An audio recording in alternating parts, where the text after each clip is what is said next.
Hello, everybody! It's so good to be back here tonight with you guys this Friday night. I hope everyone is doing great. I'm doing all right. It's been a long week. I have to admit. I have to say it's been a long week. Not because it's been bad or anything. It's just been very busy. I've been very busy. Running around. I had a lot of appointments this week to take care of. Particularly related to new job potentials, potential new job offers. So please be praying for me because there are some opportunities now that I almost have my degree, I've almost completed my education that have arisen. So maybe I will be the next Patrick Bateman doing a little bit of cocaine in the bathroom while I run people's 401ks or what have you. I don't want to get too much into detail because I don't want to dox the places I might be working at, but it relates to finance because my degree is economics. So hopefully I'll be able to become soon the financier for the America First movement, dethrone T Money and the other guys, helicopter money, those guys, big money wagey. But no, I did not fail. I did not fail. In fact, that's why I'm graduating early, because I passed. Thank you for asking, though. I also have been struggling kind of I don't know what's going on with my health, like my skin, but I'm getting these weird marks. I don't know. Can you see that? There's another one. Yeah, I feel like I'm like a meth addict or something. I just went on my sleeve. I don't know what it is, but for some reason I got these weird sores. They're not acne. It's they're sores. I don't know. Maybe they came from acne. If I pop the acne or just take care of the acne. I don't know. In any case, thank you guys for being here tonight. We are going to have a great show for you. Going through, of course, the Latin Mass Explained. This book is great. We'll be talking about some of the themes we talked about last time. Some people are saying my voice sounds strange. Is it okay? Is it coming in loud and clear?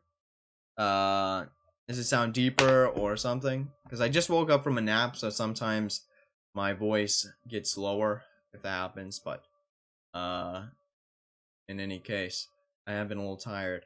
What I did want to mention, though, what I did want to bring up here, yeah, it's deeper. Okay, that's not a problem. If it's deeper, then it's okay, whatever. But if it's too low, if it's too high, then I might sound too effeminate. I don't want to confuse people. In any case. So I was going to mention, though, I did want to mention that I saw Demon Slayer, the movie, the second time.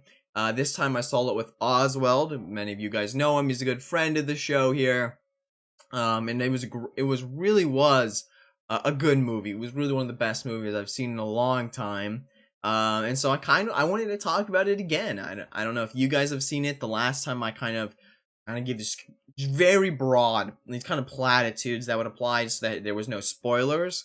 But I'm thinking this time I'm going to be a little more specific. And so if you haven't seen the movie and you plan to and you don't want any spoilers really whatsoever, I'm not giving away too much. But if you just don't want any of that, then you might want to just leave for a little bit, maybe 5 minutes. I'm not planning on speaking on this subject long. But you might want to do that. If you're in the YouTube, then you can just skip a few seconds through this. Let me just add the entropy link before I forget, because I always tend to miss this. Let's drop that down. But the movie was amazing. I heard a season 2 is coming out. One of my favorite moments, though, there's so many good motifs and themes that were reoccurring as I watched the movie the second time. I was able to really kind of pick up on them a lot better than the first time.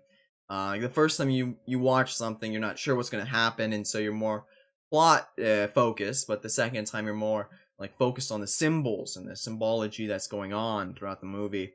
One of the coolest moments, though, is when the guy, again, if you haven't watched it, you might want to mute for a little bit, okay? Rengoku, I think is how you say his name. He's just engaged in this battle with this one really strong demon, Akaza. I think that's how you say his name. And so he's really worn out from that battle. And maybe after my Theology Hour portion, I can show the clip if people are really interested. I found a clip on YouTube. That being said, I probably would get demonetized on you if I reposted it on my YouTube. So but he's really worn out from battle. He just spent all his energy. And so finally he's just he has to like build up enough strength to give it one final go. Understanding that basically he has to use like all the excess reserves, and death is pretty much inevitable for him. And one of the themes that we see in Demon Slayer often is that when you are doing something for the sake of someone else, then you're able to go beyond your ordinary limits. You're able to push beyond. You're able to become a better version of yourself. And so that is like basically what he's about to do. And so for the sake of duty, and he says this, that this is for the sake of duty, is very much his entire principle that governs his life is this sense of duty to protect others. And so for the sake of that duty, he is now going to try to stall Akaza. He understands he probably can't kill him, so he's going to try to stall him as long as possible as daybreak is about to occur. Those who know about the show know that when the day happens, the demons flee away. And there's a lot of symbolism in just that, because they get scorched by the sun. And so that's what his mom taught him to do. His mom taught him to use his God-given gift that was bestowed on him, not for like personal gain or to subjugate the weak, but his mom explicitly told him to protect those who couldn't protect themselves. And I think that's a really beautiful idea there. There's a lot to unpack just in that self. And one of the things that we see in the movie is that the strength that they're referring to there is that, like, the mom asks him, why do you think you're made so much stronger than anyone else? And then she says, okay, it's that to protect those who can't protect themselves. Later on, it becomes clear that Rengoku is not the strongest, physically speaking. And the demon points this out to him and says, why don't you become a demon? And then you can train for all eternity, and then you can become stronger just through that mechanism, just training for all eternity. But then he has this great line where he says, there's more to strength than that which is physical. And he doesn't like elaborate, but it seems to be alluding there to the strength of the will, this disposition of the will. And this is something that's like a motif that comes up since the very beginning of the anime. It talks about the uniqueness of humans is the fact that we have a will, we have a drive, we have passion, and that's something that demons don't have. And so like the anime basically has this reoccurring, I guess you could say, a mantra that every time that your will is in the right place to help others, then the will kind of unlocks your soul and you're able to go beyond. And that's kind of what happens there. And so in this climactic scene, he unleashes esoteric art. He says esoteric art. And I was going crazy because, you know, I'm like a fan of like esotericism and what have you. Oswald's like, throw a Roman. Thankfully, we were just alone in the theater, so it wasn't a big deal. But I was like getting all hyped up, going bananas.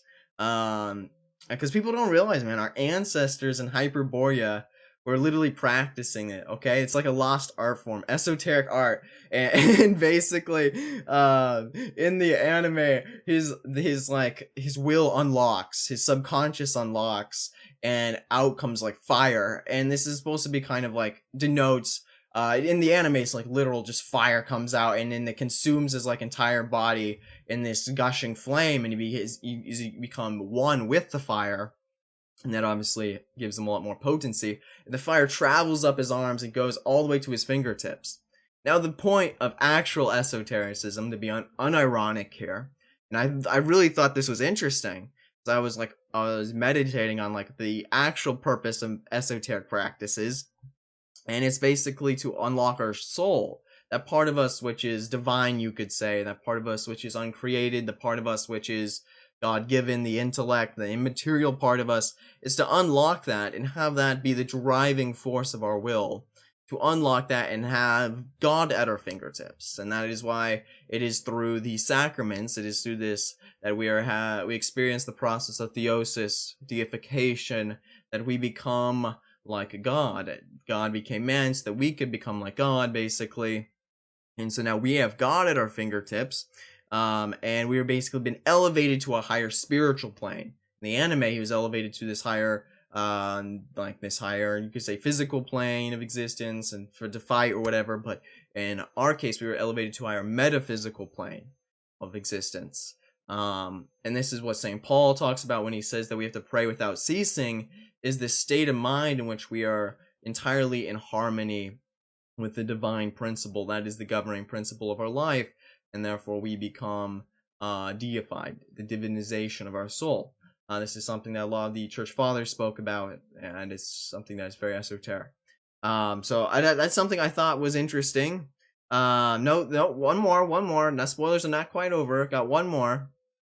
So yeah, esoteric art, very cool stuff. It elevates, in our religion, it elevates our body to become like that of God, but it animates at a very similar form, but kind of in this more symbolic sense.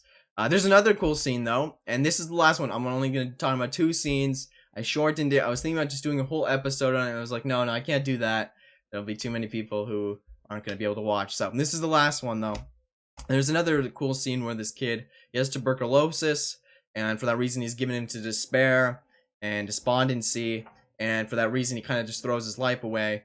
And he I don't want to get into too specifics, but basically he's in Tanjiro is the main character. He's in his subconscious, and he's trying to basically kill him through his subconscious, or weaken him. And as he enters the subconscious, it's like this pure and tranquil and warm environment. It's just, as far as the eye can see, just a large, like almost a puddle, and then it's just clear blue skies. That's how it's like the conscience is manifested in a physical way. And this surprises him. And then Tanjiro's subconscious literally becomes incarnate. Like parts of it become incarnate in the form of like these sprites. And these like little imp looking things and they take the kid's hand and they lead him right to Tanjiro, what they call a spiritual core. It's this kind of very platonic notion that like there's like this part of us that's like the uncreated part, and it's independent of our bodies, and that's why in a lot of Eastern religions they believe in reincarnation, is because that part of us lives on. In any case, that's not really relevant. It's an interesting idea though. It's the church believes in more Aristotelian notions of these things. In any case, there's a spiritual core, and the kid's trying to destroy it. And so this kid is kind of baffled. He's like, why would Tanjiro's like own subconscious show me the spiritual core I'm trying to destroy? This is incomprehensible to him. And it connects with him that basically Tanjiro's heart is so loving that it wanted to help the kid simply because like the kid needed the help. The kid needed help finding it, and so Tanjiro's like, oh, let me help him out. That was like basically the disposition of his subconscious. And this shocks the kid. This kind of display of, you could say, like unconditioned charity or love, even towards like an adversary. And this is of course very reminiscent of Christ in a certain sense. Christ laying down his life to serve those whose sins would nail him to the cross. Christ laid down his life for us, for those who literally, when we commit mortal sin, is as if we were nailing Christ to the cross. And yet Christ he accepted that death and laid it down for us, taking upon him the satisfaction necessary so that our original sin and our actual sin could be expiated, and now we could be reconciled with the Father. This is a very beautiful thing. This is the message of the gospel. And so when the kid internalizes this display of unconditioned love, you could say, or unconditioned charity, he recognizes his own depravity. He recognizes how he has done this grave evil by trying to hurt Tanjiro. And so when he wakes up, I don't want to get into like what happens and how, but in any case, he wakes up and then he refuses to hurt Tanjiro. Unlike some of the other people who had entered into subconsciouses, he had refused to hurt him, and instead he thanks Tanjiro for having blessed him with the experience of having such a warm and loving soul. And basically he's been changed. He's been fundamentally, his disposition has been reverted. He's now smiling. He's in a much better state. And so this is very similar to what we should do when we choose to accept Christ's love for us, his unconditioned, infinite love. When we choose to accept that, it will revolutionize our soul. When we internalize the love of God, his unconditioned love, it will revolutionize our soul. So now it bears the unutterable image of God wherever we go. And wherever we go, we too will share charity and love towards all people. I don't know, can you guys hear, there's like someone drilling outside? Can anyone hear that? Let me know. It's really obnoxious, but I'm afraid if I close the window, it'll get too hot in here, my heater will heat up. Does anyone hear that? Still spoiling. Yep. The last thing I just wanted to say is that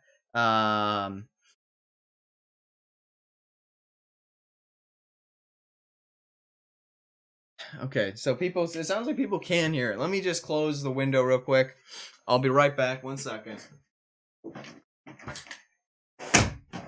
Neighbors should know better. They should know I'm streaming tonight. I thought I talked to them about this. How dare they? Well, what I wanted to wrap up on is I don't actually think that the anime was inspired by Christ necessarily. It's possible, but I have another theory that I would like to put forward.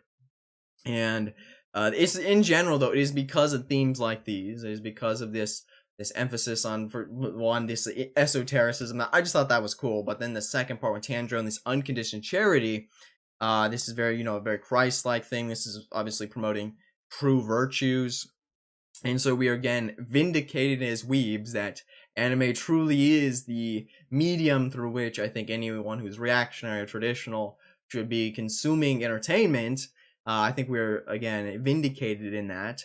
But it's worth mentioning that I think that is actually this Zen Buddhist school, and this is kind of just more like an interesting factoid to some extent, but it's this Zen Buddhist school called Jodo Shinshu. I think that's how you say it, Jodo Shinshu. And I was reading this in Frithjof Schuon's book, the Fullness of God. And basically, this school teaches that those who invoke the sacred name of Amida, this is like some Buddha, I don't know much about it, they will be awarded with merit. They'll be basically, or rather, excuse me, I apologize. They'll be awarded with the grace necessary to achieve nirvana, which in Buddhism is like heaven, I guess, out of the compassion of Amida. Basically, if they pray to him, out of like the compassion of Amida's soul or whatever, he distributes to them the merit that they otherwise did not deserve.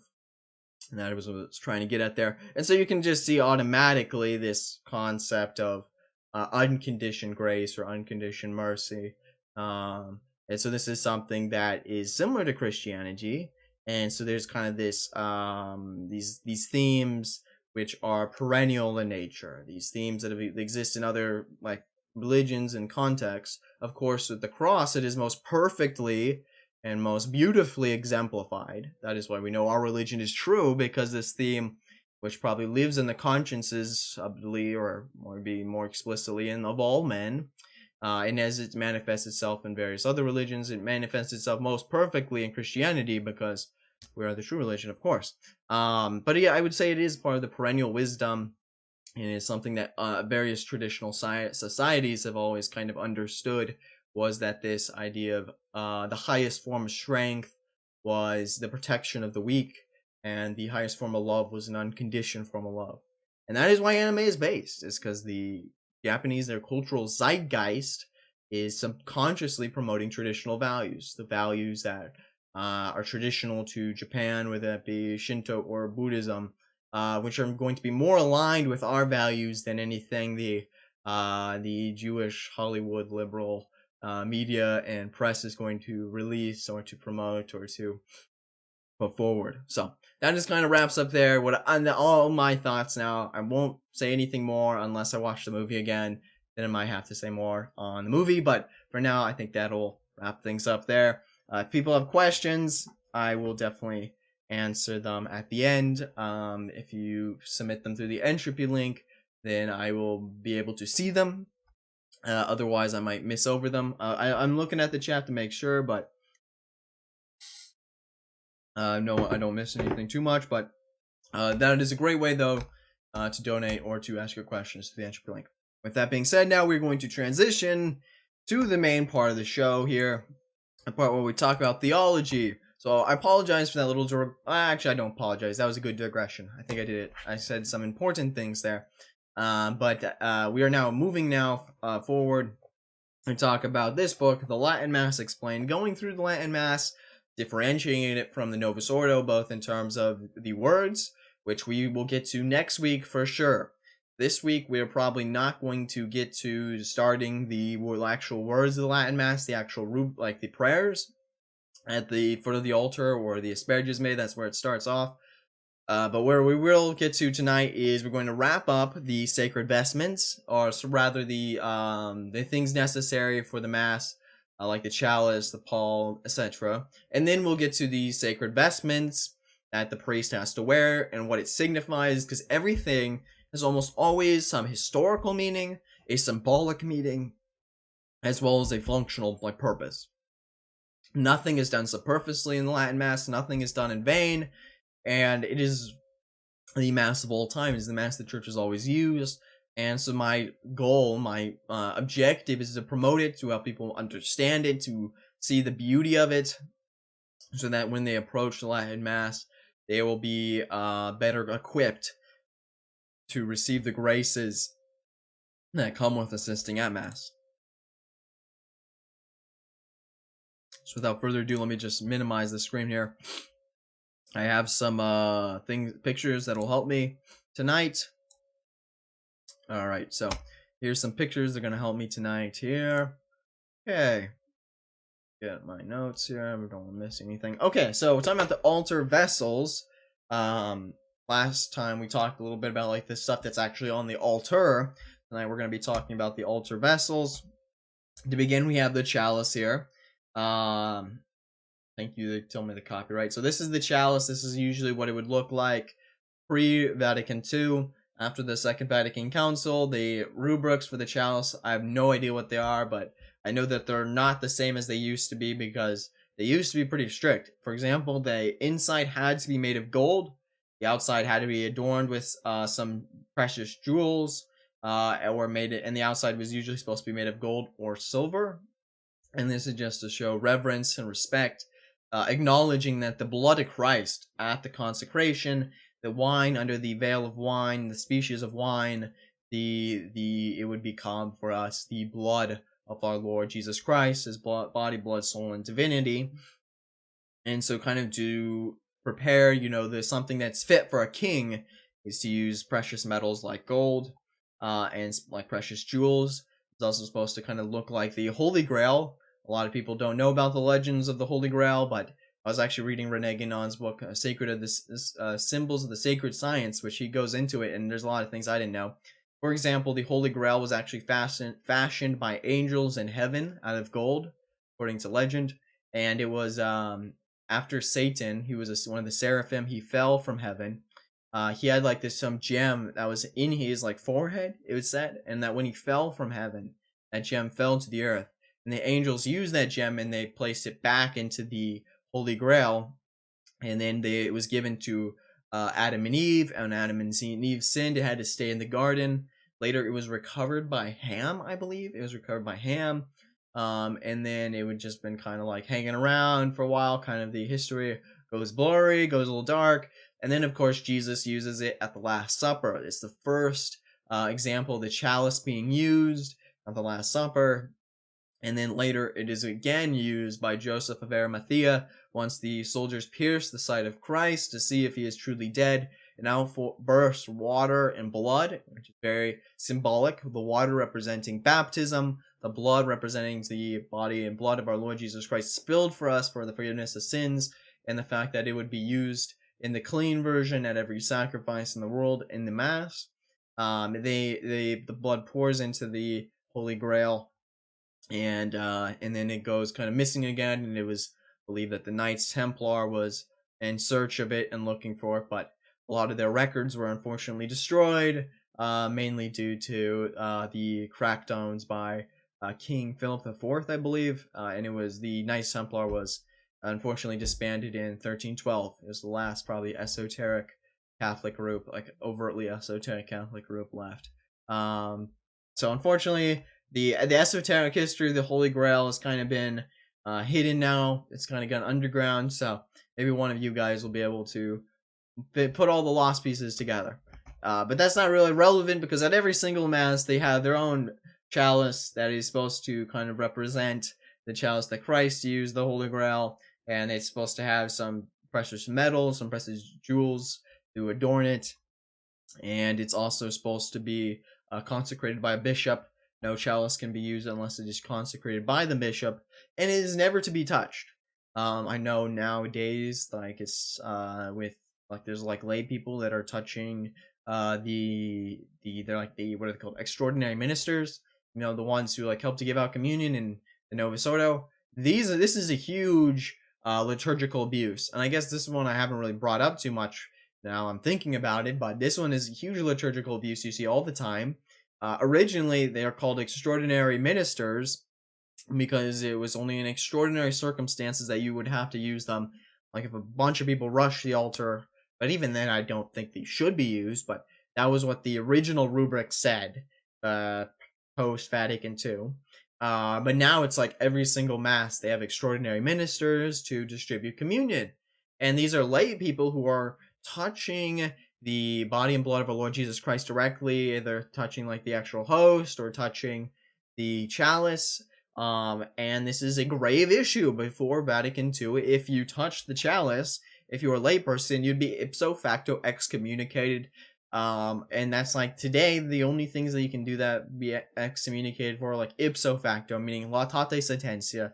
You're immediately excommunicated from the church. Like the church doesn't have to write it down or anything. You're just automatically excommunicated. Is if you have like an abortion, if you're a priest and you break the vow of confession, and I think if you're a bishop and you, if it's not a state of emergency and you consecrate other bishops, there's a few others, I forget, but in any case, before Vatican II, one of those things that could get you ipso facto excommunicated was a layperson laying their hands on the holy chalice. Only the priest, whose hands are consecrated to God, whose hands have been consecrated to God, should be able to touch these holy items, these holy, oops, did not mean to do that. Oops. Okay, 1 second. Don't know what just happened there. Oopsies. Oops. Okay, found it again. Okay. These holy vessels. And for that reason, the lay people should not be handling them in the function of an extraordinary minister. If you go to a Novus Ordo place, parish that does that, I'd highly encourage you to leave, because it does, in fact, diminish the a belief in the true presence. Absolutely, it does. I remember, and another thing is the fact that they touch the actual host. When an extraordinary minister is giving the host, they always touch it with their hands. When you watch the priest, if you're an altar server and watch the priest, and the way he handles the host, which is the body and contains the blood of our Lord and Savior Jesus Christ, the way he handles it is with the utmost care. And there's a part in the Mass, in the Latin Mass, where he breaks the host in half. He very gently rubs his finger against it. As soon after the consecration, it is forbidden for the priest to remove these two fingers, the thumb and the index finger. He has to keep them together. And so for the rest of the service, you'll notice that he does like the blessings. He'll keep these two fingers together.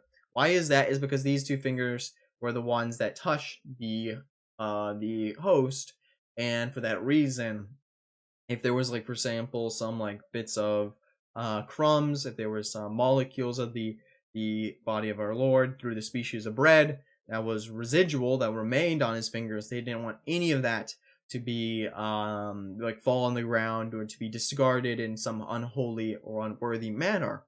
And so they would keep their fingers together until the ablutions, when they would wash their hands. Look at like an extraordinary minister. Do they do anything like half as rigorous? Do they do anything even close? Do they come even close to doing anything like that?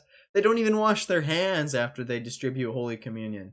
Not like with soap and water, but like in some liturgical washing, liturgical ablution.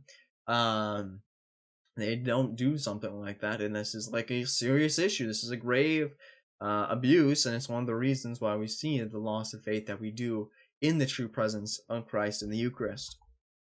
Okay, let's look at some of the other sacred vessels here. The patent is this thing here, this little like round dish.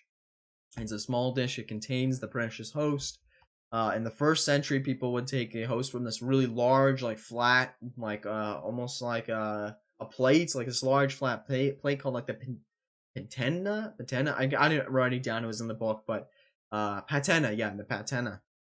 And it was this very dangerous procedure because they would have like a lot of the host on it, and so like as they're distributing Holy Communion, And at the time, what they would do is they would have like, I think, a napkin or like a veil they would usually put, and they'd put it in their hands, and then they would do that. The communion on the tongue hadn't been established yet in the early church, so they just had like a veil, and then they like brought it up to their mouths, and then they had some way of like purifying the veil. Um, in any case, it was a very dangerous practice, so the church did away with it. They did away with the regular reception of Holy Communion by the laity. It wasn't until Pius X that was restored. And so, but the priests kind of retained the tradition by having a smaller version called the paten. And so it sits on top there of the chalice with the host. And this set of instructions here goes along with kind of like what an altar server should be doing to set up for Holy Mass.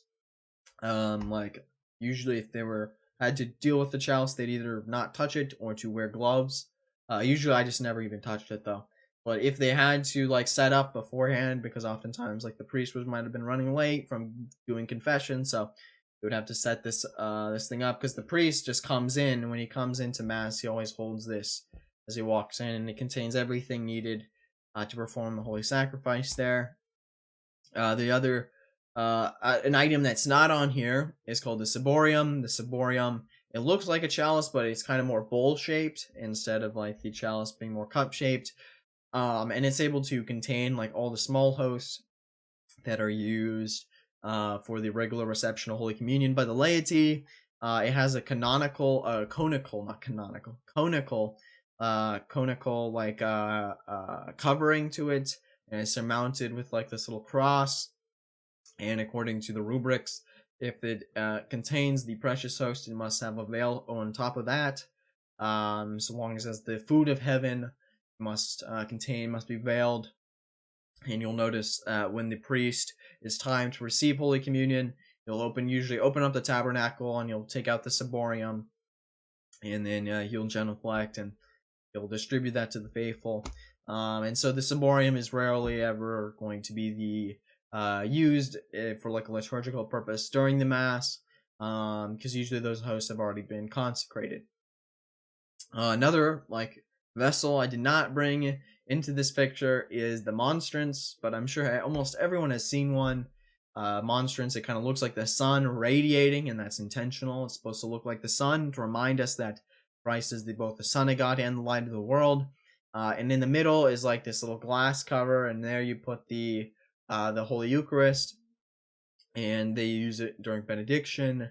And it's something that that was installed in churches so that the faithful could receive a communion by desire.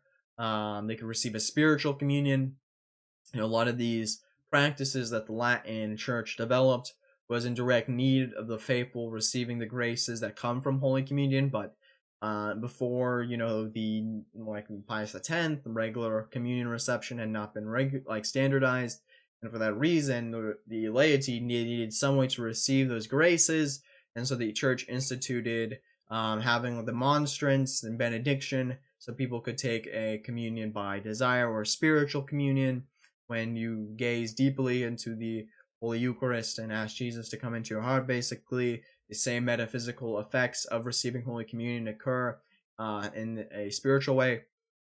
And this is something that people do when they're home sick, or they can't attend Mass. They take spiritual communions.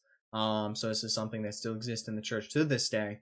Obviously now they can receive Holy Communion. Other practices later on, as you'll see, have been arisen so that the belief in the true presence and the reception, people can still receive graces from the Eucharist. You'll see that there's other various ways the church is kind of assisted in that weren't originally there in the beginning of the church, such as like the elevation, and you'll see later on as we get to it. The sacred linens. During the Mass, it is strictly prescribed that only linen can be used at the altar. Can't use like a napkin, can't use paper. It's of course in accordance to the ancient custom, owing its origin to Christ, who was wrapped in burial linens when he was laid into the tomb. Again, no layperson is permitted to touch the linens or the sacred vessels. This would again result in automatic excommunications. These are holy things. that are only for the holy. And in order for like I think the purificator, the priest like gives it to a layperson after he's purified it, like run water through it, and then that water goes into the ground. He then like gives it to like a layperson to wash, and there's like a special way that they have to wash it even. So it's like there's a very rigorous their process here. The sacristy is like where they do like the vestments. They put on the vestments. It's like this part of the church that's up front on the side of the altar. It's like obviously covered, you can't see it, and so during low masses, the priest will walk in through the sacristy. I kind of forget the name of the drain they use. Maybe someone in the comments will help me out, but it's a drain that leads directly to the dirt, and that's one of the ones in the sacristy. So those are just some like technical terms to know. Let me see. Did anyone mention the name? I kind of forget it now.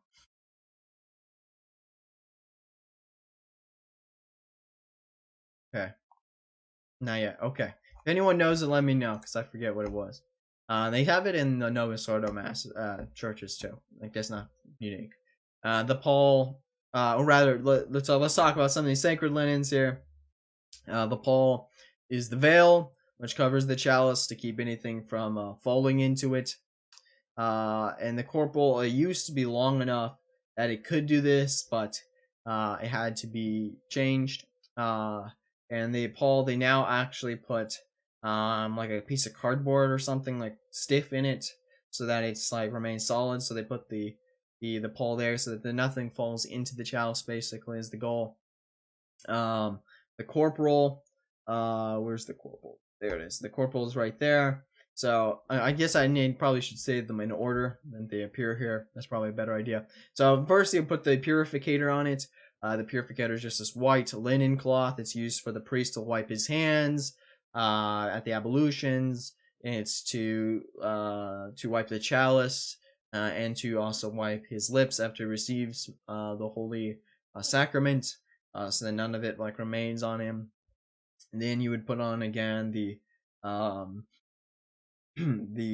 paten with the host, and then on top of that comes the pall, and then over that is the chalice veil. And the chalice veil is something that's kind of was supposed to be used so that the priest doesn't have to, or the layperson can just put it on the altar, is so that they can just touch the chalice through the chalice veil. What's a good way to demonstrate this? Here's a piece of paper, okay? And then this is this. And so it's basically like it sits on top of it like that. And so a layperson can do that, basically, to maneuver it. I had to do that before when I was an altar server.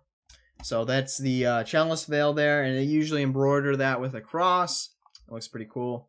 And then there's the corporal, and the corporal is the square linen, it's like cloth, and the word, it comes from corpus because that means body, and it's what is used for the consecration of the Holy Eucharist, the Holy Bread, rather under the species of bread. And so they lay it on the corporal, and when the priest is dividing it, he like has to use the corporal, and he will set things on like the host on the corporal. And then it's carried in and out in what's called the burse, and the burse is this I don't know, it's like a container looking thing. It has kind of like two stiff sides, and then it has like some fabric in the middle. It kind of like is able, so when it opens, there's like this membrane almost on either side. And then you have to, as an altar server, you got to get used to like, let's see, what I usually did, I think this, you'd have to put the one side of the burse on this hand, like these fingers here, and the other one here. And so then when it was time, you just do that, and it would open the burse so the priest could stick the corporal back into it after the mass had been celebrated. That was something that you'd have to do, get accustomed to. Man, I keep messing this up. It is not good night. I'm not done yet. I'm sorry. And then that just sits on top of everything. So that is all of the sacred vessels and linens used.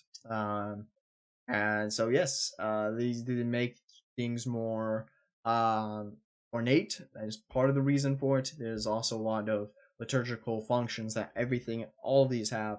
And as you can see, they embroider them with crosses to remind people, once again, it's a cross there, and the pall is usually a cross, and the corporal too. And it's just, again, to remind people that this is a sacrifice. This is the representation of the sacrifice of Calvary in its clean form. Okay, moving on now, we're going to be talking about the vestments that are going to be necessary. And let's see, I'll start with this one here, this picture. I found these pictures online. I realize now you can't see one of them. Sorry, I'll move my face when it's time. But I found these online. They're pretty cool. They're from some old catechism or some old Catholic book that dates prior to the Second Vatican Council. And so these are some of the necessary vestments needed to celebrate Mass properly. And some of them have been done away with after the Vatican II. Some of them remain. But why are vestments important? You may be wondering. Like, why does the priest... I remember one priest put in, like, why am I wearing a dress? That's how he said it. It's like, you may be wondering, why am I wearing a dress? To the new people here. Kind of a weird way to put it, frankly. But the reason why priests wear these things look like dresses, or they're called cassocks and robes or what have you, is because they represent that the priest is performing a sacred act. And this is not of his own power or in his own name, but rather he's acting as a minister of the Lord. Is performing a sacred act, and he's supposed to represent Christ there at the altar.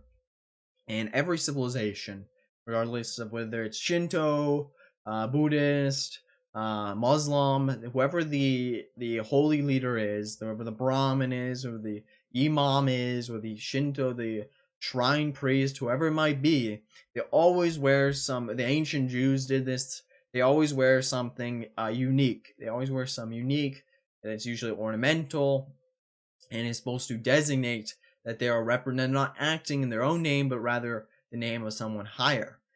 You can think of it kind of the same way of like an official who appears publicly in the name of the magistrate.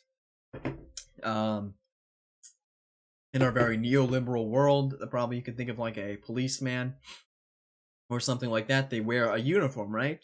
They wear a uniform, and this uniform denotes that while they're serving their public function, this is not on their own accord, or in their own name, rather. This isn't in their own name that a policeman is acting, but rather he's acting in the name of the law. He's acting in the name of the magistrate to which they serve, to which this official serves, and for that reason they don this uniform that kind of represents that they're not acting as an individual, but rather, or in the name of themselves, in the name of some individual, but rather in the name of someone higher or greater, or something of that sort.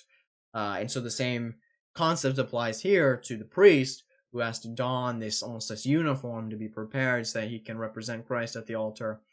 He's not performing this sacrifice on his own accord, volition, power, or strength. It is Christ performing it in him.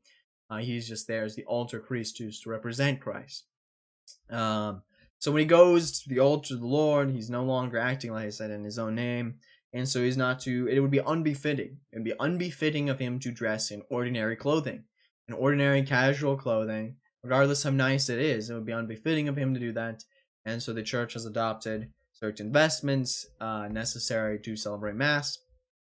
In the beginning of the church, she didn't have the luxury of having the expenses necessary to begin to develop nice vestments. They were doing Mass in the catacombs. Things were kind of secretive, but after, you could say, the Constantine the Great, the church began to think seriously about what the vestments should be. In the beginning, of course, basically the priests were just wearing what ordinary people would wear in the Greco-Roman period. Afterwards, they took kind of the robes that were worn in the Greco-Roman like style and altered them to make them more befitting of this holy sacrifice, to make them more embroidered, more to make them like more symbolic, to implement a more aesthetic sacerdotal garment that kind of evolved slowly after especially the chasuble evolved a great deal after Constantine. But they were all basically, their origin comes from Greco-Roman like wear.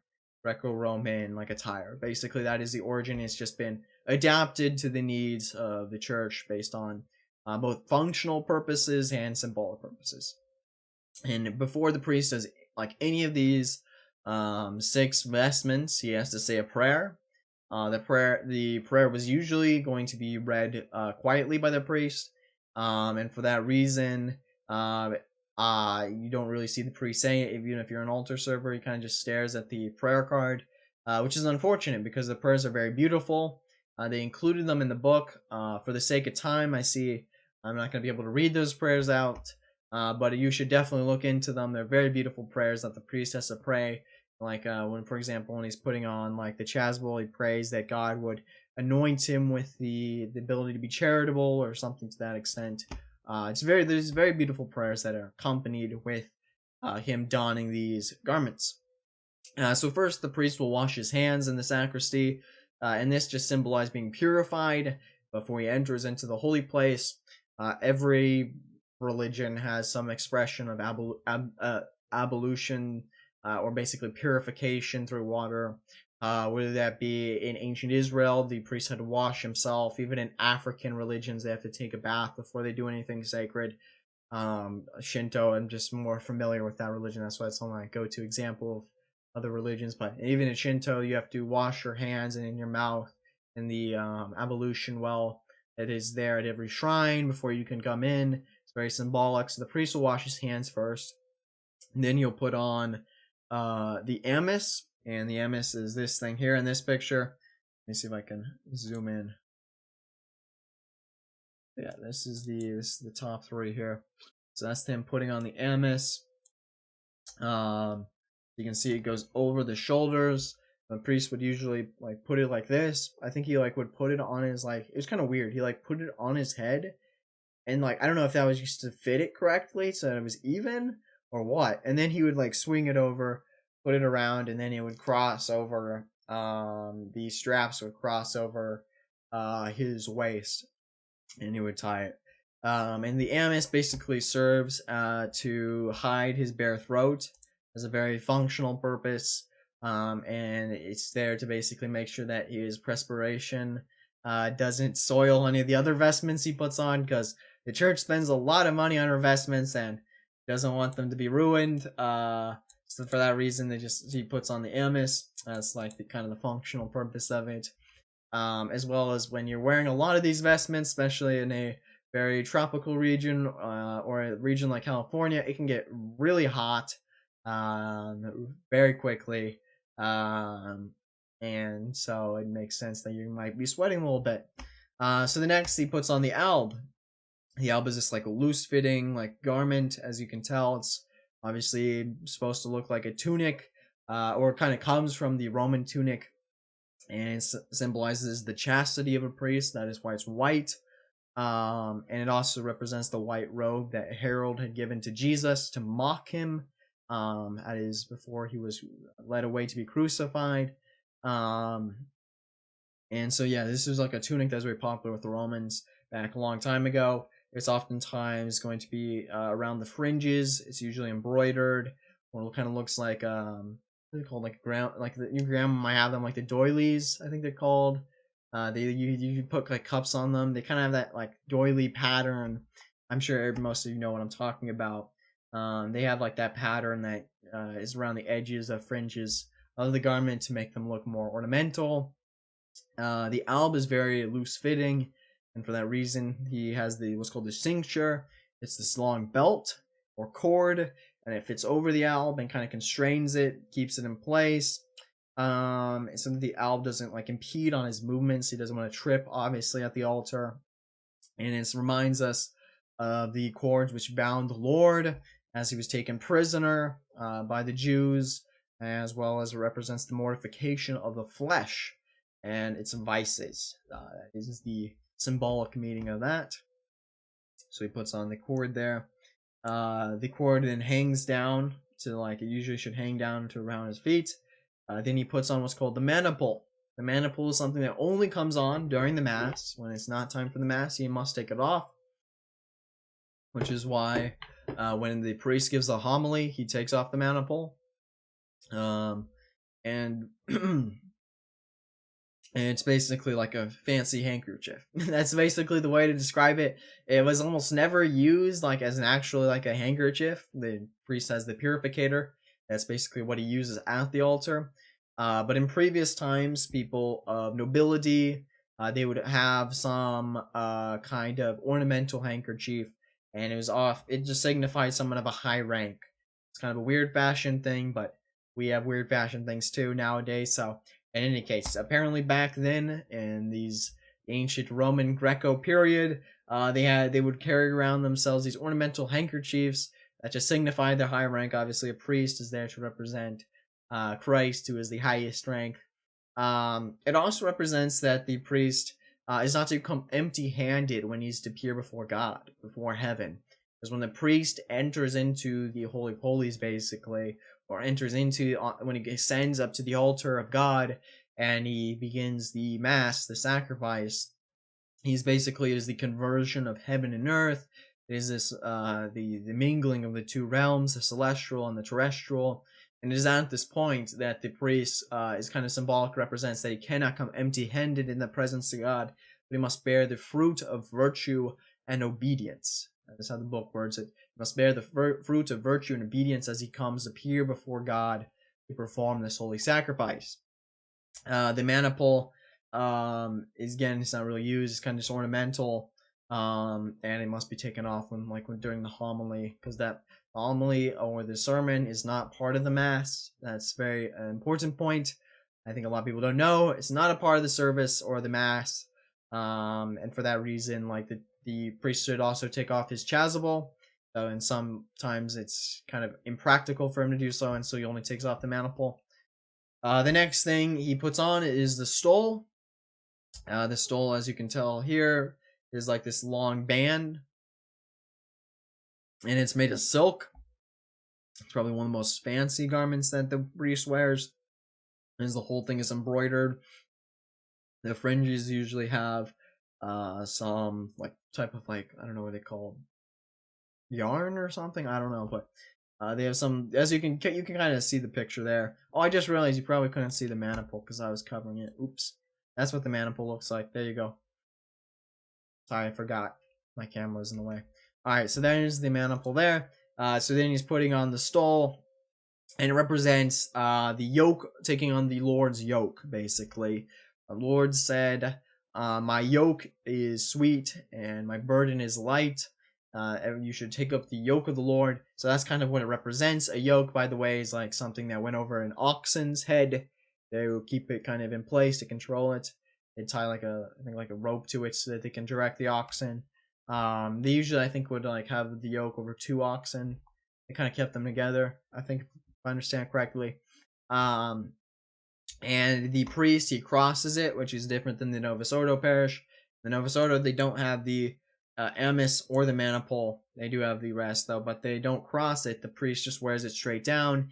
In the Latin, the Tridentine tradition, the priest crosses it. The priest will, where a bishop will just wear it straight down. That's kind of what signifies the difference between a bishop and a priest, is that the bishop will wear the stole just going straight down. The priest will cross it. And then he takes the parts of the parts of the cincture there that are on the ground, and then he'll cross them over so that the stole stays in place. He doesn't want it to move. And the origin was that in the olden days, in the past times, the stole actually used to be really long on both shoulders. It used to be kind of really long, and it signified nobility. So they'd have a stole, but it was really huge. It was this cloth, and it was only the edges of the stole that were embroidered, that were really made really fancy. And today the churches basically minimized the stoles, so it's basically they only took the embroidered part. They only took the edges, basically. They only took the edges of what was originally the symbol of nobility, this long, large garment that they'd wear over themselves. They only took the parts on the edges that were embroidered and kind of just smashed them together to make it a lot more thinner, so that it wouldn't get in the priest's way when it in any way hinder his mobility, but that was the origin. At a high mass, there's another like vestment that is not in this picture. It's called a cope, and it's kind of like a cape. It's actually really cool looking. It's like a cape, and let me find a picture for you guys so you can see what it is. And he wears that when he does the asparagus may. He'll wear that during benediction. Let's see, what else does he wear? If I look up cope, all the stuff that comes up is like how to cope with pain. I spelled the same way. But it's really cool looking. It's very like fancy embroidered. So there you have the cope there. There's the priest wearing a very cool looking cope. And so the altar server would have to take the edges there and kind of like lift it up. Would have to lift the edges so the priest could have mobility. While he was doing the asparagus may, he was sprinkling the audience, and he would also and then the altar server would also carry the bucket too. I remember that being one of my favorite things to do was being able to extend the priest cope, because it's kind of, I don't know, it just felt like kind of special, like almost like a king as he kind of enters into the castle. He has like this long train, and then like you'd have like some like squire holding the train so it doesn't like get dirty. It kind of felt like that almost. As an altar server, that was one of something I just really enjoyed. And so he does that during the asparagus may, and it represents like kind of like a cape almost. I think that's his origin in like a cloak. He's like being cloaked with the spirit of the Lord. After he does that task, he takes off the cope because the asparagus may is not part of the mass, and that's probably why he doesn't wear the chasuble to signify that. It's just a liturgical function. And then once the mass starts, he puts on the chasuble. The chasuble is the most ornamental of all the garments. The church spends a lot of money on chasubles. Especially like they sometimes have ones with golden threads. They can get really fancy with them. And so they're very richly embroidered and adorned. And it's basically an adaptation of secular Roman attire. Let me pull up a picture here so people can see. Because there's the evolution of the chasuble is... Oh no, what happened to my picture? And chasuble's gone through quite an evolution from secular Roman attire. I see I'm running out of time. I promise I'm almost done here. It's the last thing I wanted to talk about. This might be kind of boring for some people. I'm not sure. It's kind of necessary though, otherwise you might be like, why is the priest wearing that? So, this is very technical. Next week we'll get into all the prayers. People might enjoy that more, but in any case, here we go. Yes, here is like the evolution of chasubles. They've gone through quite a bit, and they started off as, like I said, coming from that Greco-Roman era. They were just secular attire. So the first one was like conical, and it basically like was just like a sheet, this like circular sheet with a little place in the middle, the head cut out, and a lot of people would wear that back in the ancient days. Obviously this is very restrictive, and so they changed it to this kind of look here. They also began adding more detail to it. They began stitching a cross into the back of the chasuble, and that's so that when the priest is turned around facing the altar, because they'd use ad orientem at the churches up until Second Vatican Council, the people would see the cross. They'd see the cross embroidered on the back of the priest's chasuble, and be reminded again, once more. There's so many reminders. This is a very important thing. That's the church wanted as many reminders as possible that this truly was the representation of the sacrifice of the Mass, or the sacrifice of Calvary in its clean form, the clean oblation, and that it was applying the merits that Jesus Christ had earned for us by dying 2,000 years ago, is being applied at every single Mass through this representation of it as this clean sacrifice. So yeah, there's a cross that's stitched to the back of it. Probably like the best picture there.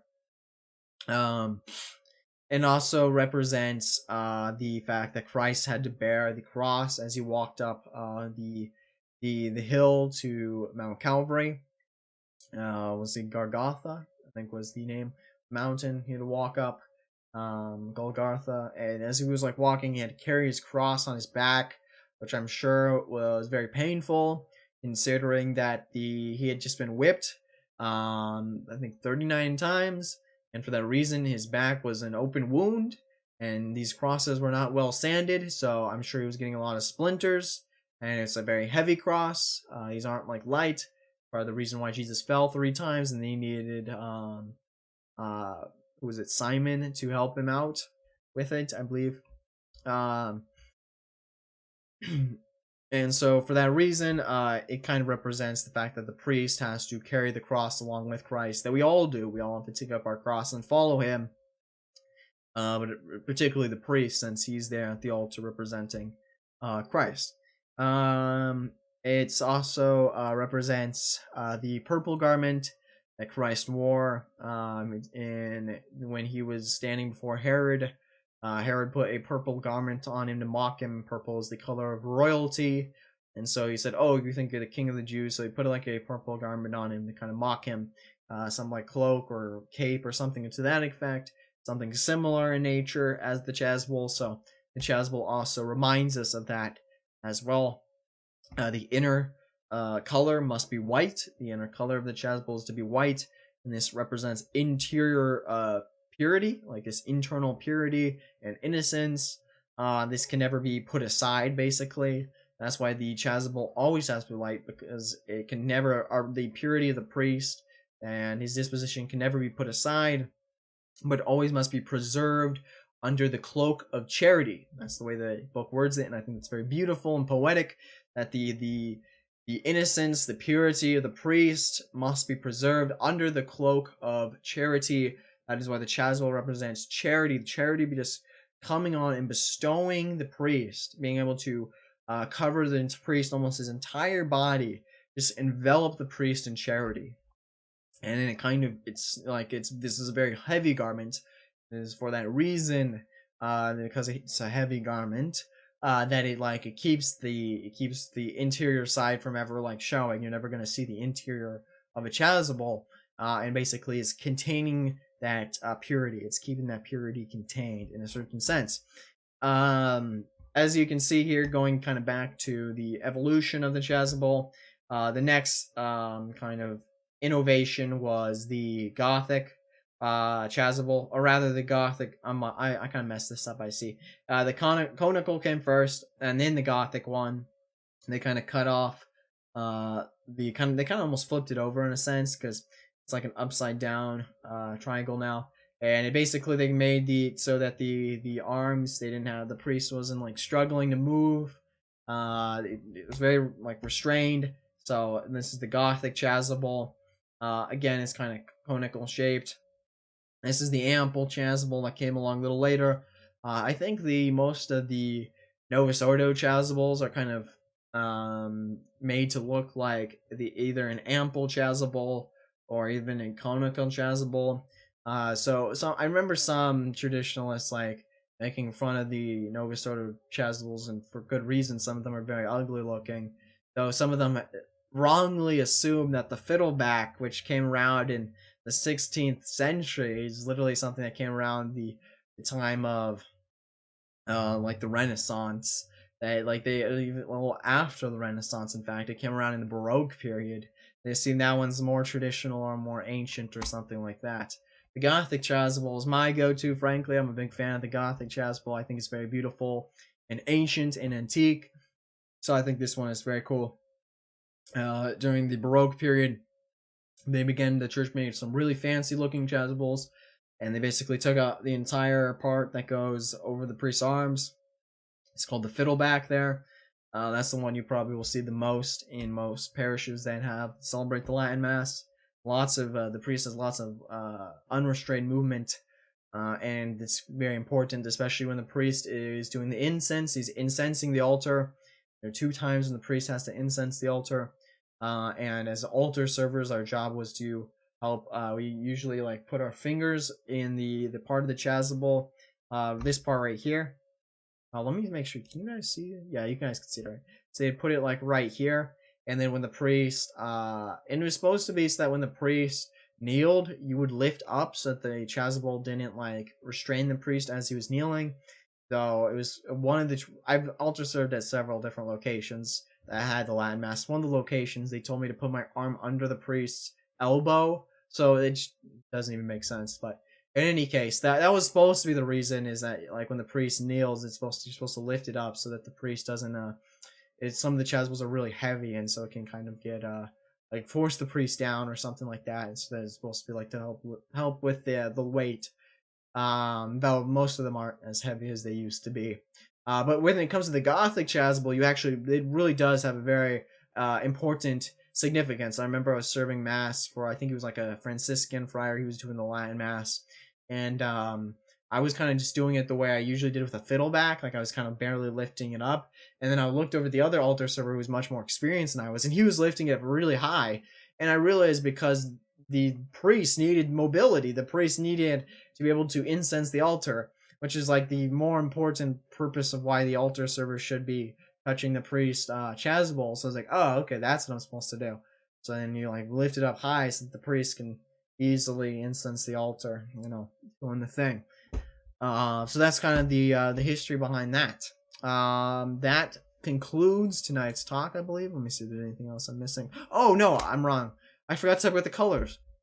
The colors of the chasuble change, just as the various liturgical seasons change, and with it, various emotions that come with these seasons change. So too do the colors of the chasuble change to kind of remind us of the cycle of the church, the cyclical nature of the church calendar. And there are 5 colors: red, white, purple, green, and black. And it just depends on the feast day. Red is going to be used for the Pentecost. It represents like the Holy Ghost, the fire of charity that comes from the Holy Ghost. It also represents the blood of the martyrs. So red represents that, kind of like, blood, and kind of fire like in passion. So the fire from the Holy Ghost, like the tongues of fire that appeared upon the disciples, the apostles' heads at Pentecost, and the Virgin Mary's head at Pentecost. It represents like the flame of charity.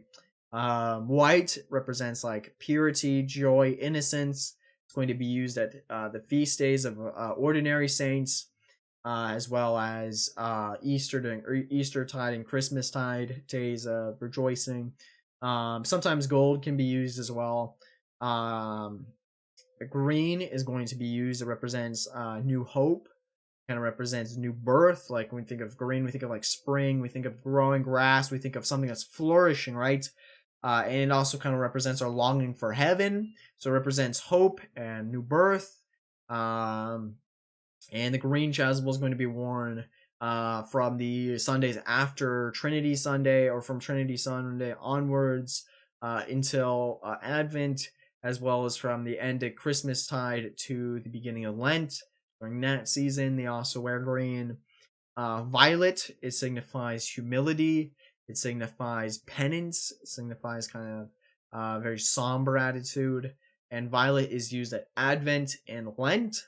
And then black is very rarely used. It's used at Requiem Masses, and sometimes it is used at Good Friday Masses. I think the priest can choose between violet or black at those Masses. But it represents sorrow, death. And in the same way we wear black at a funeral, the priest dons a black chasuble. It's probably one of the coolest looking chasubles in my opinion. Maybe it's just because it's not used very often. And when it is used, it's very striking. And then finally, there is another color that's sometimes worn. It's called rose. It's a rose color. It's let me see if I can pick a picture. And this is kind of like an indult that was granted. This isn't like something that is. Let me see. All right, let me do rose color chasuble, not just rose color. And it represents the fact that we have this restrained joy, because it's only worn 2 times in the year.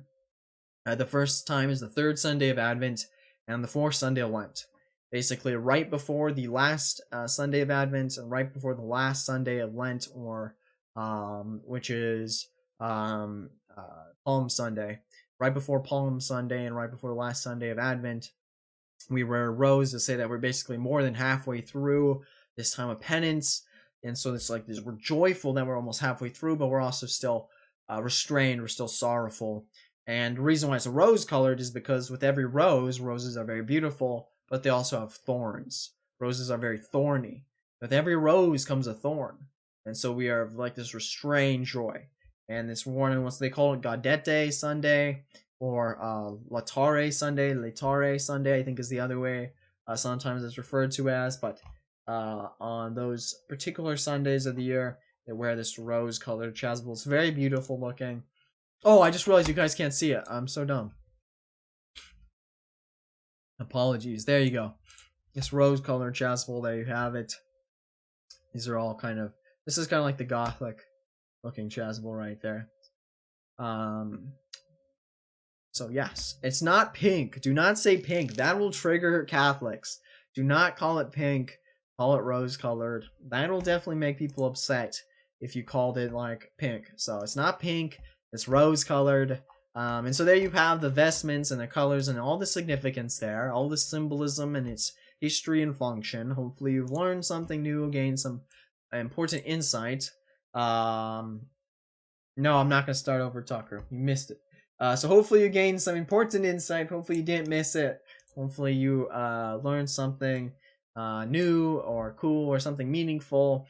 Basically, the main takeaway here is just that the church is very meticulous. The church is extremely meticulous prior to the Second Vatican Council as to what every garment the priest dons. It must have some meaning, both symbolically or spiritually, must point to something beyond itself, as well as it must have, in addition, some like function. It usually has some history, some origin behind it. And that's what gives it its sacerdotal nature. That's what gives it its sacred nature. This is what makes it, the Mass so sublime and so beautiful. Is when you go and you see the priest donned in his vestments, not in casual clothes. You go to a Protestant service, you see the priest wearing shorts, a t-shirt, all sorts of like this, very inappropriately dressed. You don't feel as though you're in the temple of God, that you are in the presence of the Almighty God, the one who said, "Let there be light," and there was light. The Word of God made incarnate there before us under the veil of bread and wine, his presence here in the same way that he was present 2,000 years ago.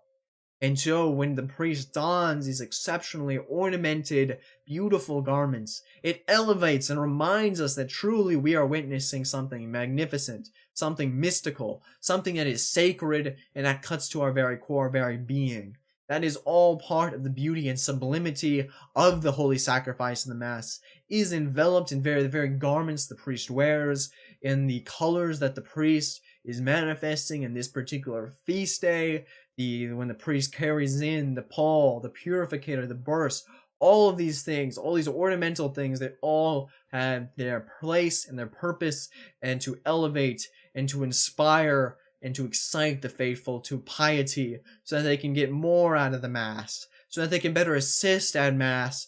So as the more we assist at Mass, the more we're able to unite our disposition with that of the priest, the more graces that come from it, the more plenteous, more copious the forgiveness of temporal punishment is, the alleviation of temporal punishment, and the forgiveness of venial sins, and the just the graces, the actual graces that come from assisting at Mass are increased and made more powerful. So that wraps that up there.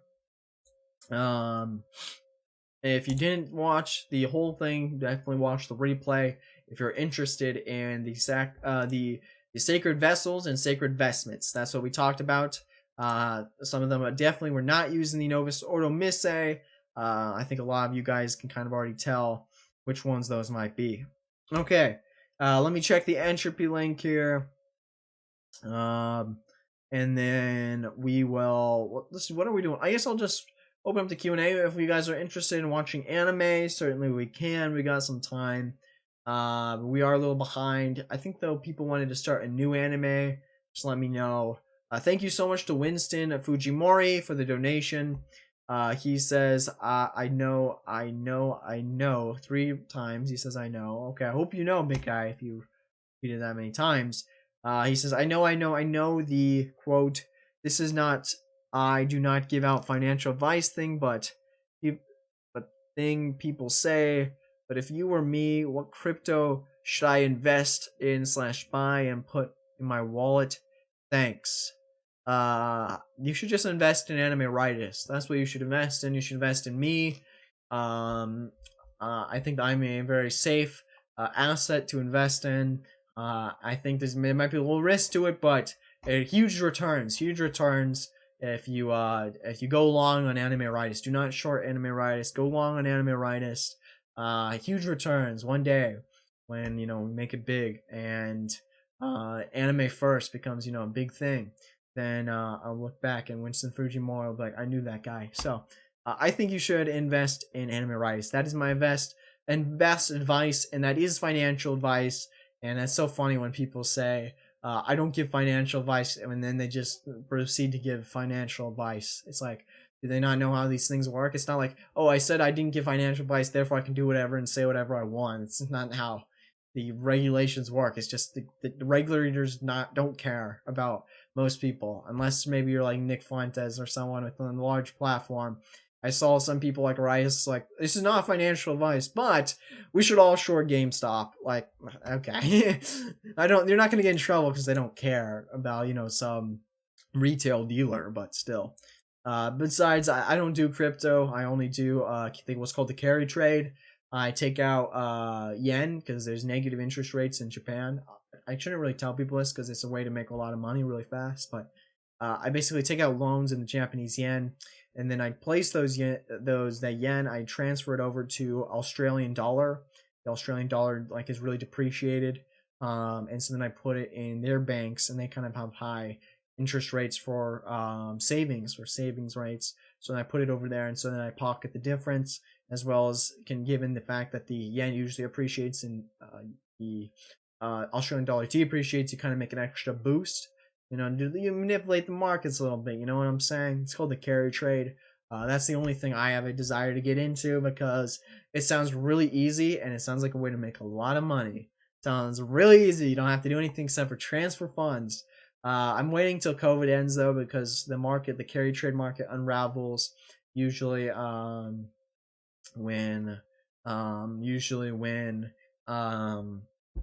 there's a recession, which kind of we're coming out of right now. So that's my investment advice. Get into the carry trade, but it's very difficult to get into. So, but thank you guys. Thank you, Winston, for the donation. I appreciate it. Thank you to Bean Dip for the donations tonight through Trovo. Appreciate it, buddy. I saw you were donating some. I didn't catch all of them, but I appreciate it. Thank you to Razor too. Did I miss anyone else who donated?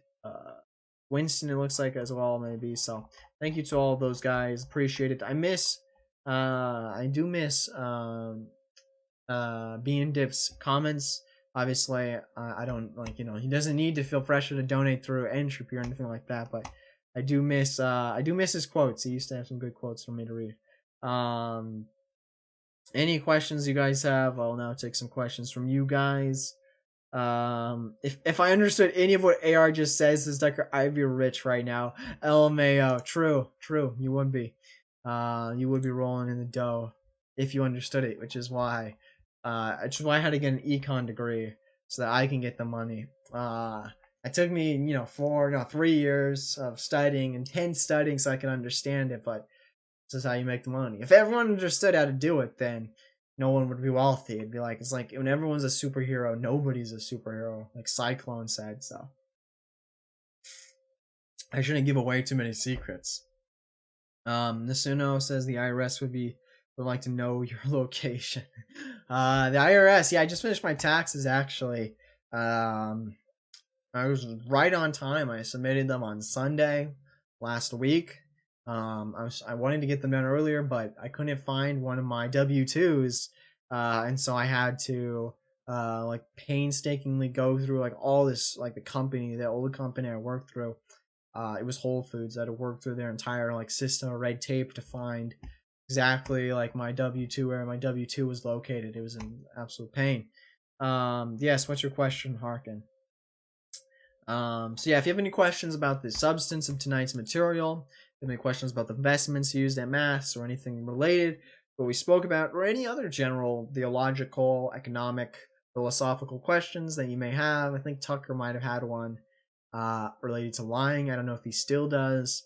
I don't know if I answered it in the Discord. He had a great question about lying, though, and whether lying was always wrong. The answer is yes, it is. But I'm open now to whatever you guys have to say.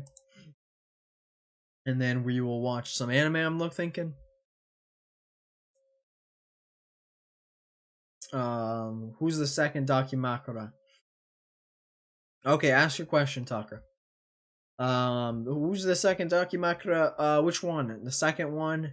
The one on the I guess to my right, though it would be like when you're looking at me, it looks to my left, is Nezuko from Demon Slayer. I'm very proud of that purchase. I love the anime, but I love the movie even more, and I'm looking forward to season 2. So one of the better purchases for sure was getting that Demon Slayer Dakimakura, and then the one to my right, or to my left, the one that looks like your right, is my waifu Kaho Hinata. I kind of tucked that one to the side though. She's kind of shy. She's a little bit shy. She doesn't want to appear, but she's the waifu, and that one's my very expensive Daki. It was like $500 with shipping and all the other costs. Very expensive. Like I think in Japanese money, it's like $100 for both the cover and the pillow, but with all the shipping costs, it can really add up. Scrumpy says, "What if you lie to save someone's life? If your intentions to lie is to do something good, then it's only considered like a venial sin, but it's still a sin because lying is intrinsically disordered. You can never universalize lying." Kant actually, I think, does a really good job explicating this. Is that when we lie, if we try to, like, for example, universalize the permissibility of lying in all times, in all cases, as like a general maxim, then we would render communication superfluous. The point and function of our ability to communicate with other rational human beings is to retell information, is to basically to pass on information, and to lie obviously obfuscates information. It goes against that very purpose and nature. And so if anyone could lie, then remove all the semantic quality of language. That is to say, it has like some meaning behind it, some literal meaning that we apply to it. And for that reason, no one would believe each other, and nothing would be able to get done. That's kind of what Kant talks about in Groundwork for the Metaphysics of Morals. I actually wrote an essay on this. I only got a B plus on it. It was kind of sad, but I thought it was a good essay. But in any case, so it distorts the natural order of things, the natural function of communication. You can't universalize it. It's a very strong principle Kant talks about in his what he calls the universal law. And it says that if an action cannot be basically a maxim of the will, cannot be universally applied or universalized, then it is wrong. Or anything that is right has to be universally a maxim that is right must be able to be universally applied, and that is because the moral law is absolutely universal and necessary. The moral law is not relative. It does not apply based on one circumstance or to another circumstance, but rather exists a priori, meaning it exists just basically is presupposed before we as rational humans begin to act. It is innate in teleology, our own teleology. It's innate in our own rationality, and for that reason, it applies just as equally to me as you. And so if I cannot universalize logically some action, then it means that it must go against what is rational and what is good, because that which is good, it must be in accordance to right reason. And so that's kind of where it derives itself from. That's the short answer. So now the Kant never offered basically a hierarchy of goods. He says we have a duty not to lie, but we also have a duty to protect people. He said that there's this contradiction of duty that arises because of the imperfections of humanity. That's the way he put it. The Christian way, the Christian version is that we live in a fallen world. We live in an imperfect world. People sin, people do evil, and for that reason, we do have people who are murderers. We have people who want to hurt other people, and so there's, of course, that very famous story, the axe murderer. Can you lie to save your friend from an axe murderer? Kant wrote like an essay back to Benjamin Constant about it. He basically says no, because let's say you lied and said, oh, he went that way. and then let's say the your friend escaped from the house without your knowledge. Let's say your friend was like hidden and he escaped from the house, and you said, "Oh, he went that way," and it happened to be that the friend did go that way, and so basically now you sent the axe murder right to your friend, and now his blood is on your hands in a certain sense, and so consequences are never going to be able to be known with certainty. The consequences of an action are never going to be known with absolute a priori certainty, and it would be absurd to hold people accountable for something that they cannot predict. They cannot predict the future. For that reason, Kant rejects consequentialism, and I would say mostly the church seems to reject it from most of the moral authors I've read, though they kind of accept consequentialism as kind of a basis to see whether or not something is grave. So they include consequentialism as more of like an aspect of morality, but not its driving force. Um, Now, Kant, he doesn't have some ability to rank duties, and so he says that this is an unfortunate situation. Certainly, it goes against our natural inclinations to save our friend, but that's kind of like nature of morality in general. There's some things that are going to be against our natural inclinations, but are in accords with duty. That is when we really truly are moral, because we're acting in accords with duty, not just because we have some evolutionary predisposition to perform this way, or some natural genetic predisposition to perform this way, but truly we're acting from the will, from our rational self. And so Kant actually thinks these type of situations are very interesting, and like reflect whether or not people truly do want to fall out with their duty. The church has ranked these duties and says that people can save others from murderers. For example, there's the story of in the Bible the midwives. They saved the young Egyptian boys from or rather the young Jewish boys from the Egyptians, who were the Egyptian pharaoh who like put out an ordinance to kill all firstborn Egyptian males. Basically, the midwives lied to the pharaohs, and for that reason, God blessed them. Did they do something wrong? Yes, they committed a venial sin according to the church, but because their intended purpose was to do good instead of just for some selfish reason, or like something of that sort, for some self-indulgent reason, then the gravity of the sin was reduced. Obviously, I think this is very intuitive. Doesn't need a lot of I don't think I really need to go into like why why that would be less grave, obviously, than someone like perjuring themselves, or someone who lies and gets another person killed, or intends to lie to do something like that. Thank you for subscribing, Orange. I appreciate it, buddy. Hope you're doing good. Tucker says, is it still sinful to say something that is truthful, but in a way that is deceptive, so that the intention is to deceive and the consequences of the action that someone is deceived, indicate them? Yes, deception is very much a lie. It's the lie of omission. If someone expects you to say something, like they ask, "Oh, how did your day go?" And let's say this is your parents, and let's say you're in high school still, and you got in trouble with the principal or something like that. Well, when your mom asks how your day goes, that's usually her intended purpose to ask to see if something like that happened. And so if you withhold that information from your parents, then you're committing the lie of omission or deceit. Basically, you're trying to misconstrue information. So yes, that is definitely a sin. It can definitely be mortal sin as well, depending on the gravity of the situation. But yes, absolutely, lie of omission. You're not treating someone with the dignity they deserve.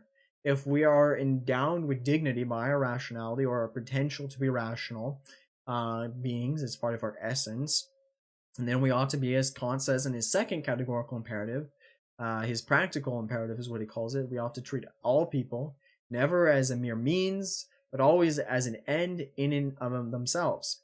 Never as a means to our own subjective end, not as like a tool to someone we can manipulate, but always as an end in itself. And to deceive someone is to manipulate them, to try to gaslight them at times, or to try to keep them in some state of ignorance that they shouldn't be in for whatever reason. And it's just not treating someone with the respect and dignity they deserve.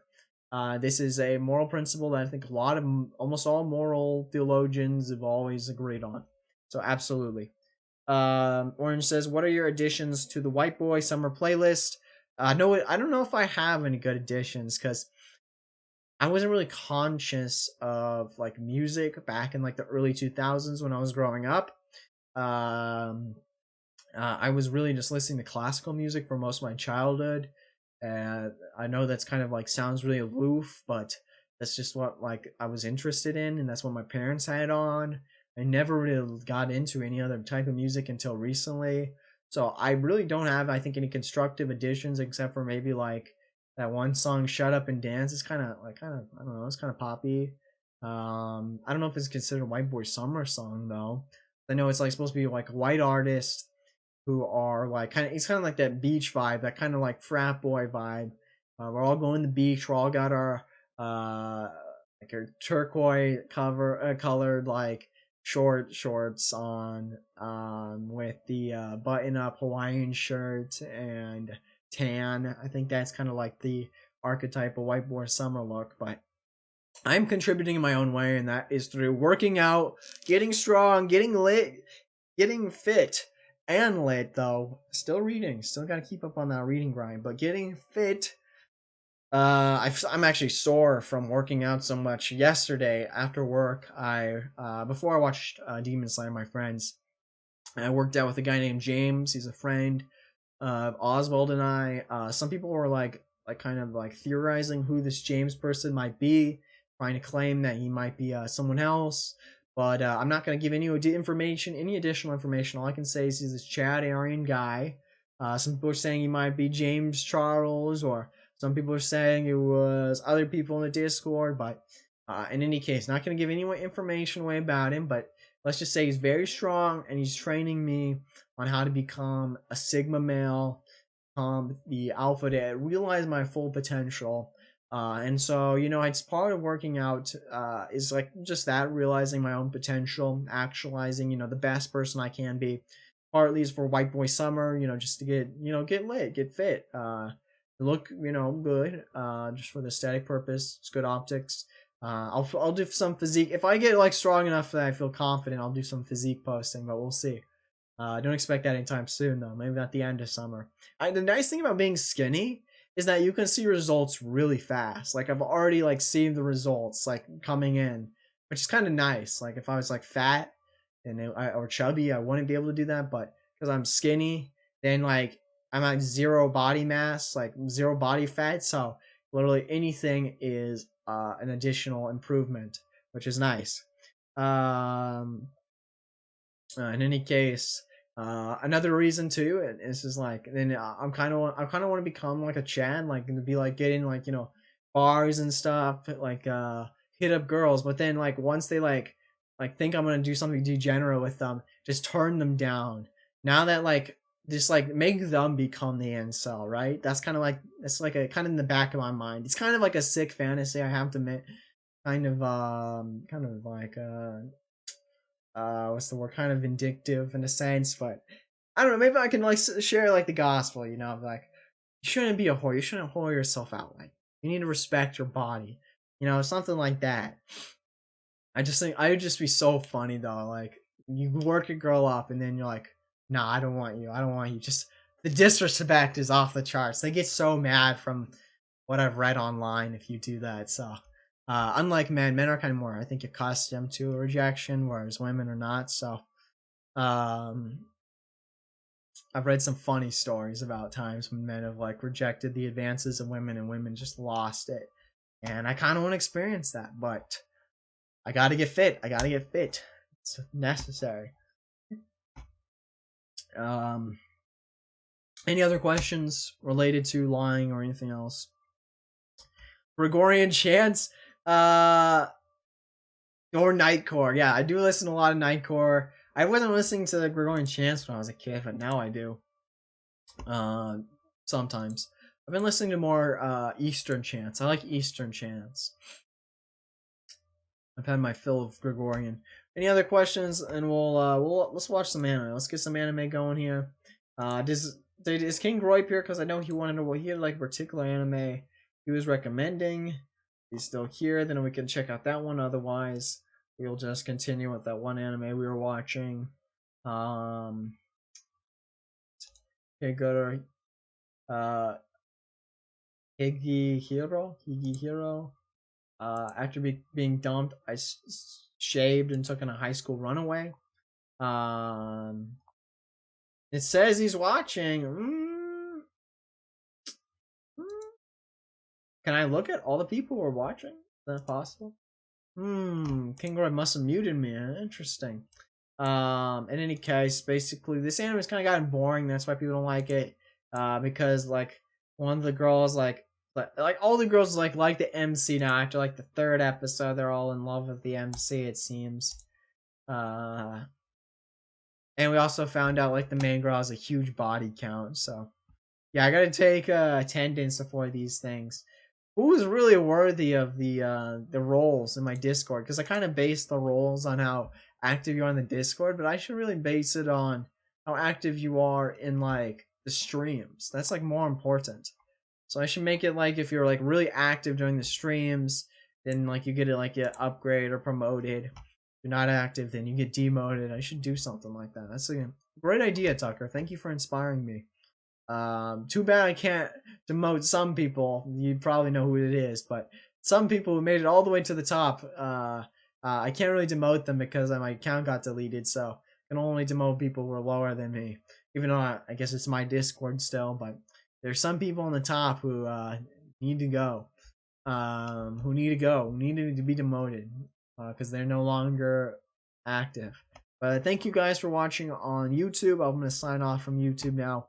I hope you enjoyed the show, and make sure you subscribe. Make sure you subscribe to the YouTube channel, both to the people watching on YouTube and also the people watching live. So thank you.